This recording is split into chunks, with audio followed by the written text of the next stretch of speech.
You are not the job you do. You are not the apps you scroll through or the bills you pay. You are not what others ask of you. Breathe deeply. You are nature. You are the trees, the lakes, the wind and the sun. Over the course of this film, I'm going to take you on a journey of discovery over the expansive landscape where mystery abounds.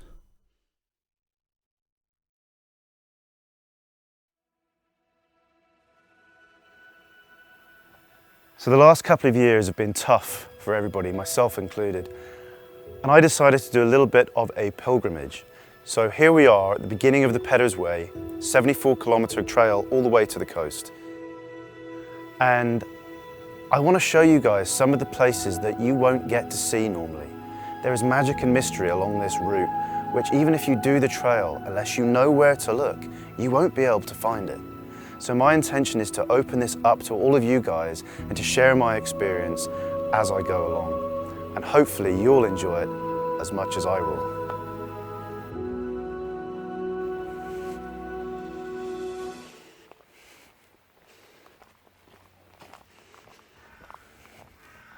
Wow, that's cool.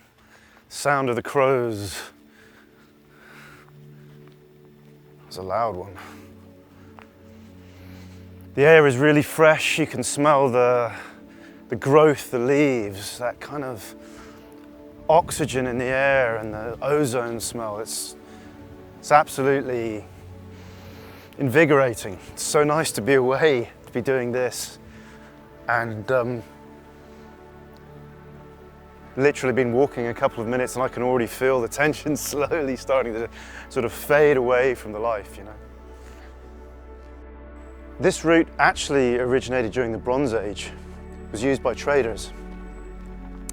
Later on it was adopted by the Roman Empire, and they used to take goods from inland and ship them all the way to Holm next to sea, where at that time there was a port which they used to obviously ship back to Italy and Rome and the rest of the empire. And that is basically the root of where this comes from. And it's still obviously maintained today, but for pleasure.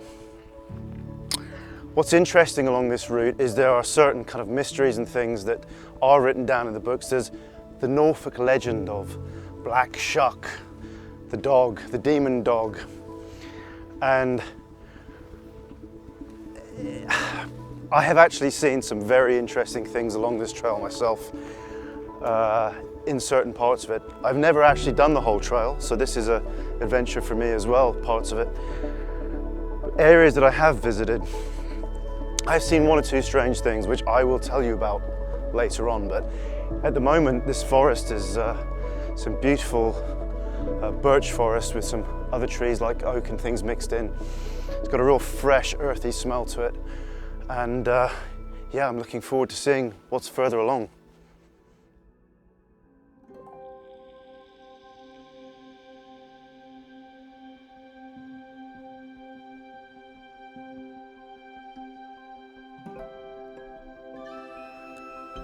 This is Nethershall Heath. Grassland, woodland and wet hollows. In the meadows can be found sheep sorrel, tormentil, harebell, ling and heath bedstraw, while the little pools and hollows are home to sedge, watermint and yellow iris among others, quiet dwellers over thousands of years.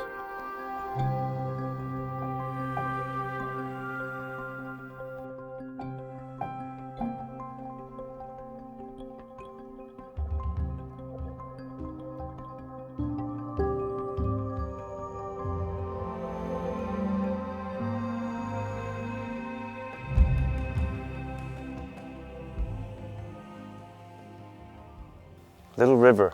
It's obviously been a lot fuller at some point. It's washed a lot of this wood through. The water's actually surprisingly clear. You can occasionally see little guys swimming around in there. I'm not sure what they are, but it's amazing. And then you've got this beautiful big willow up here, which kind of reminds me of Lord of the Rings, Old Man Willow by the Withy Windle.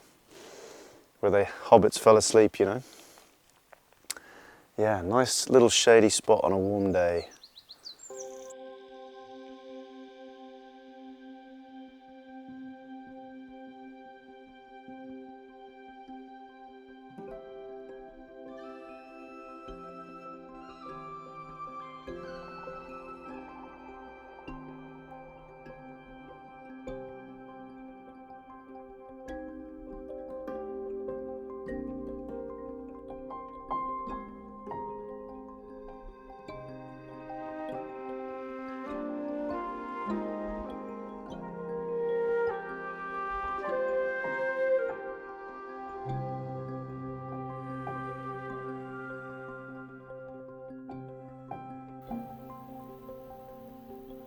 The voices of crows echo a farewell at the boundaries of the ancient forest.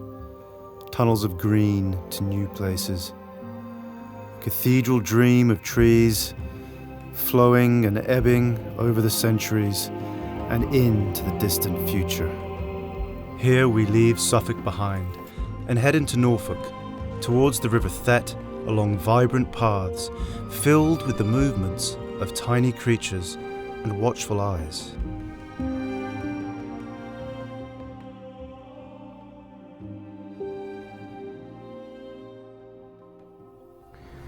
This is the first part of the Peddars Way along the Nethershall Heath area. And yeah, it smells of blackcurrant. And it's coming from these elderberries here.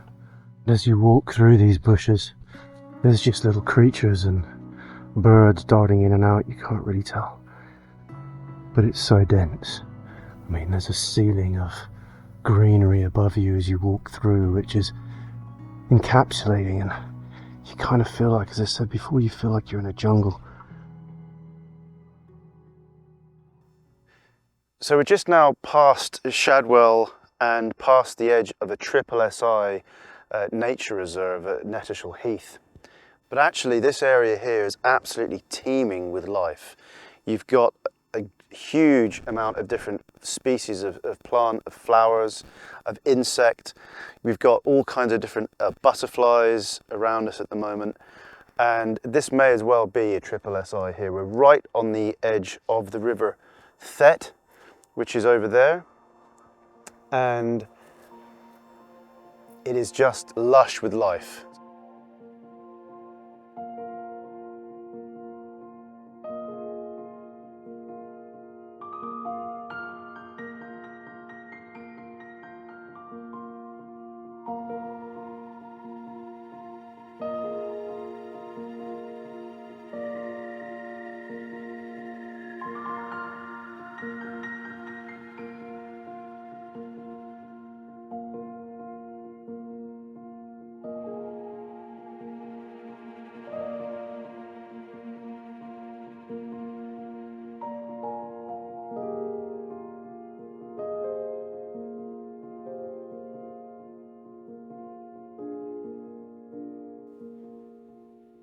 So here we are at the River Thet, and it's quite overgrown with weeds and plants here and reeds, but it's full of dragonflies and full of really interesting insects and damselflies. Further downstream, this river turns into a much bigger, wider river, and the tributaries add to it the weight of water, and it becomes a much bigger river where you can canoe. But this bit, it's actually much more up my street, shall we say, with all this dense growth. It'd be a great place to actually camp if you didn't have a location in mind, which currently I do have a location in mind, but it'd be a great place to be for the night.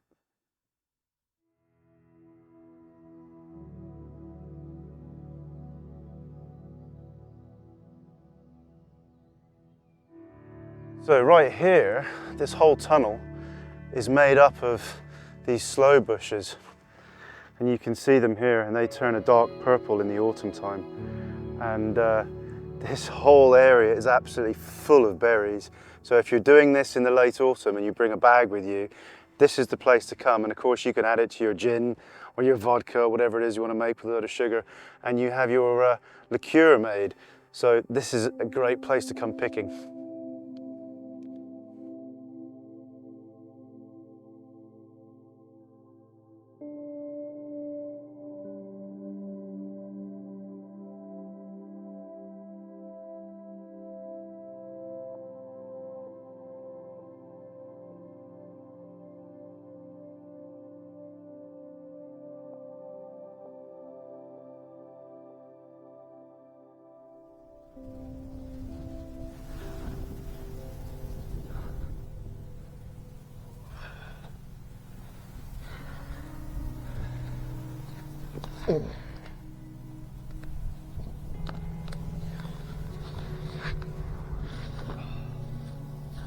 Not sure how I'm going to get this back on.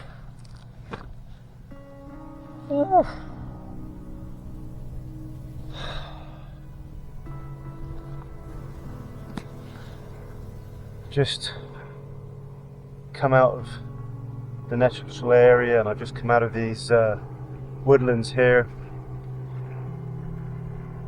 Gonna head now to the A11.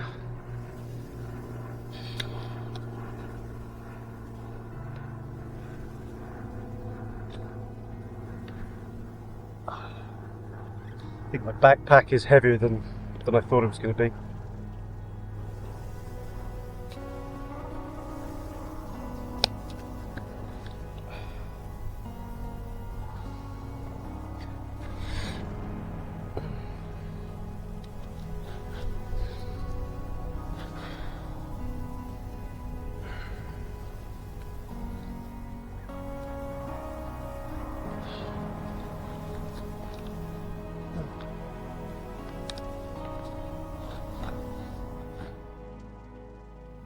So I'm just coming up to the edge of Thetford Forest.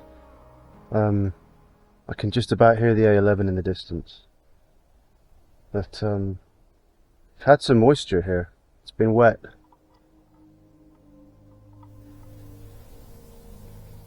But also, everything's not as brown as it normally is for the time of year.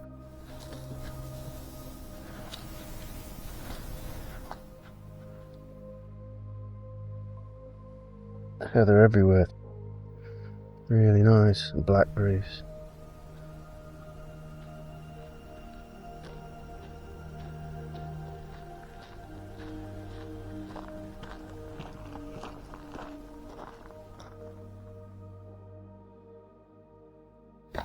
So I've just stopped in the forest here in Thetford. I'm just using this little Vanguard burner to make myself coffee. Everything's covered in moss, and there's cool little orange mushrooms and things all over the place. It's quiet.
So here we are at Stonebridge.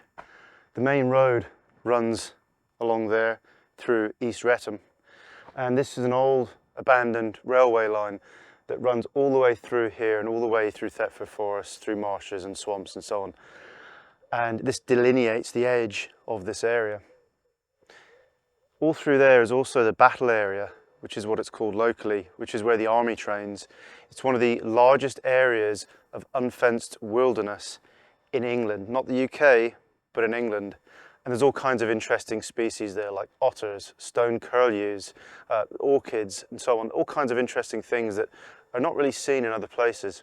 Also some abandoned villages, which are absolutely perfectly kept, but they are used by the army for training. So I had once the privilege to go on there, and it's very strange because as you go on, you have all this perfectly cut grass, the old red telephone boxes, everything's manicured, the houses, everything's great, except there's nobody there because it's just a training area. Very interesting. So we're just going to go on further and have a little look what's down in Stonebridge, and yeah, we'll see what's what.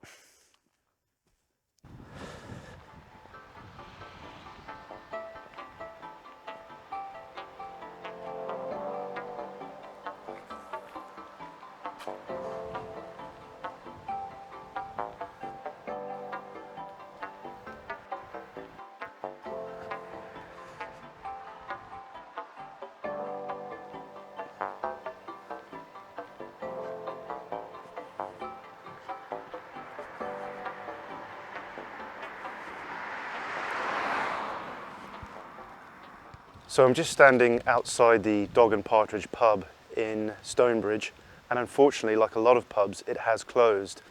And so you will find along the whole Peddars Way route that a lot of the places in the guidebooks are no longer there. So bringing plenty of food and water with you is a really important thing to do. And if you do manage to find small shops on the way in places like Castleacre, then definitely, get your provisions there. So.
So the twilight is coming down heavily now, and I'm all set up and lit.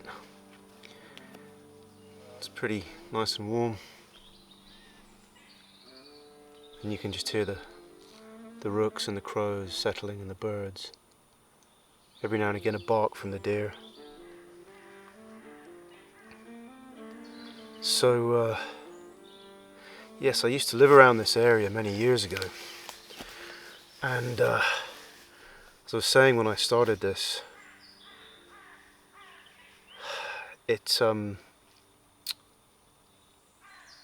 saw some very interesting things. You've heard the legend of the black shuck of Norfolk, which is the black dog, which is rumoured to be like a hellhound with an eye central to its head, and it Used to haunt the ways of the pilgrims up and down these trails.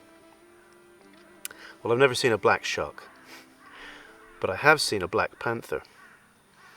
Must have been 15 years ago when I used to live around here, as I say, and I was coming back late from a friend's house one night, and it must have been 2 in the morning, I guess.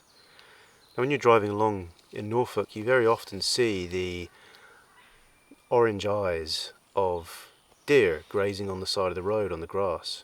Well, on this occasion, there was a pair of orange eyes, and as my headlights hit these eyes, you could see it was a deer, but behind it there was a pair of green eyes. So of course I did a double take. I was like, what the hell is that? So I slowed down as I came around this bend, and it was quite a big grassy verge coming up to the village of Thompson. And just as my headlights got there, I saw the eyes, and then I saw the side profile of a big black cat. And I'm saying, when I say big, I mean, you know, like a panther size. It had a big hooked tail like this, and I saw its side profile as it went through into the hedge perfectly.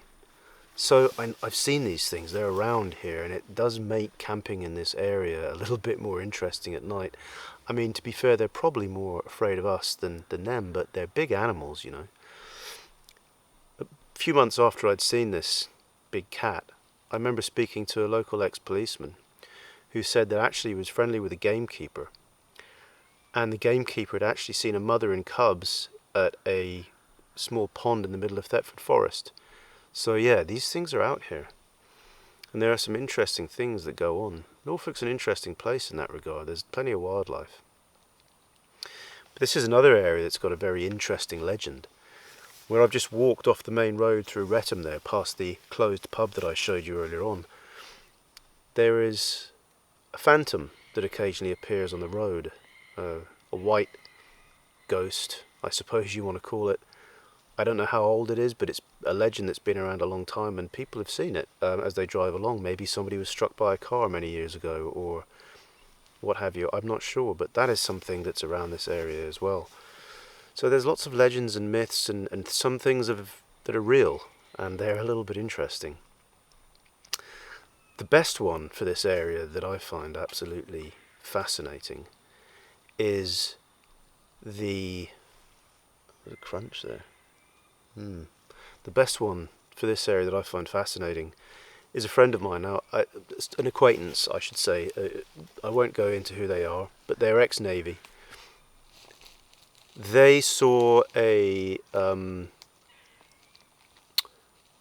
triangular craft one night.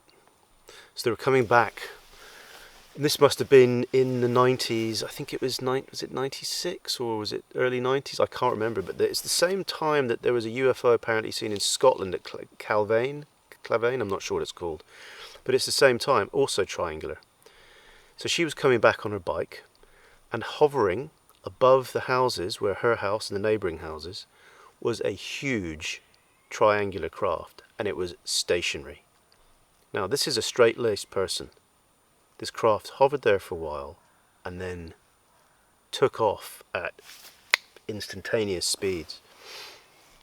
Now, as I say, she's a straight-laced person. She didn't tell anybody except for her mother. Now, the only reason I know about it is years later, after this subject is talked about a lot more by people, it's become a little bit more acceptable to talk about, so she felt like she could talk about it.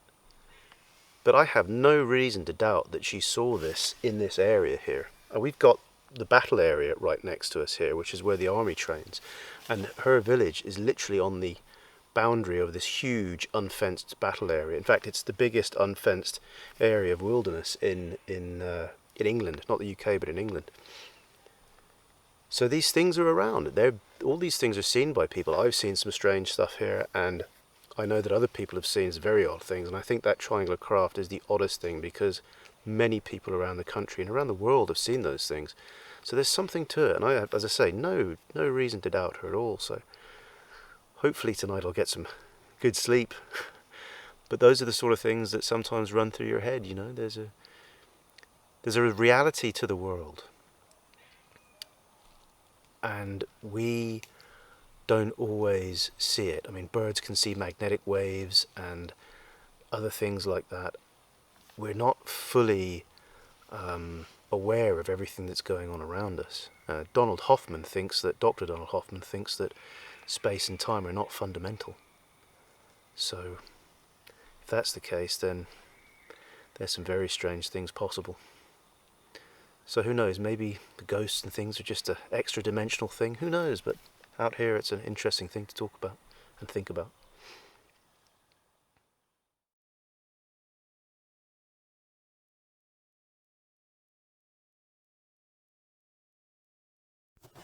Well, I just found this spot in the woods on the side of the Peddars Way, around the Thompson Water area. And it's not exactly where I wanted to stay for the night, but I was so tired, and actually it's worked out really well. I've got a hazel behind me, a hazel in front of me, and then I've got this huge beech tree which has these very low hanging branches, and I'm kind of encircled by these trees. It was a strange night. Early on in the night, it's really noisy because this place is absolutely infested with squirrels. Like, they are everywhere, and they're shaking every branch, and of course they're taking the hazelnuts off the hazel. And then they quiet down, and then the deer start. And the deer make a lot of noise. At some point in the night, this big animal, it must have been a big deer, like maybe a red deer, don't think so, maybe a big fallow, but it came through and just was like, it charged through the bushes to my tent, and then charged away again. It was really strange. But yeah, other than one strange incident at the beginning of the night where there was somebody on the road there for a while, when there's nowhere to park, it's a very strange thing. Maybe they were checking the fencing somewhere. Other than that, I felt really secure in this spot. I feel encapsulated by the trees, very well hidden.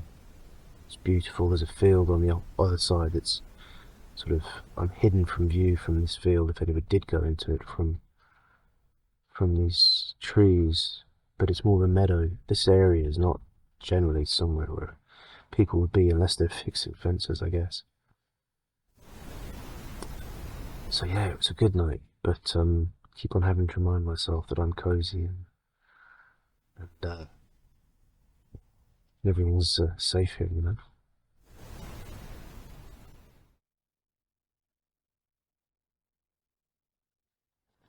So I'm just taking the tent down, and one of the great things about this tent is that it's small. It's only got one pole that runs through the middle section, so you literally stick one pole in and then pull the ends out tight and peg them. And one of the good things is you have these bright red pegs, which means in this kind of dark, rich soil, it smells amazing, but in this kind of soil they don't go missing because they're bright red, and you can scrape the soil out of them, so they're pretty good. But yeah, just slowly taking the tent down.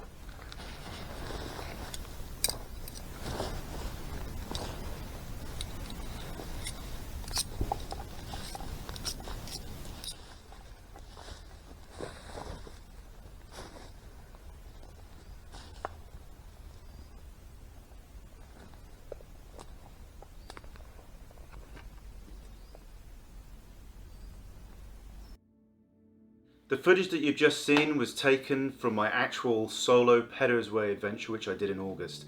The rest of it was created over the course of an entire year, and we hope you enjoyed it. Next, we will be visiting Ice Age swamps, ancient castles, and ancient barrows up towards the North Norfolk coast. So hopefully we'll see you then.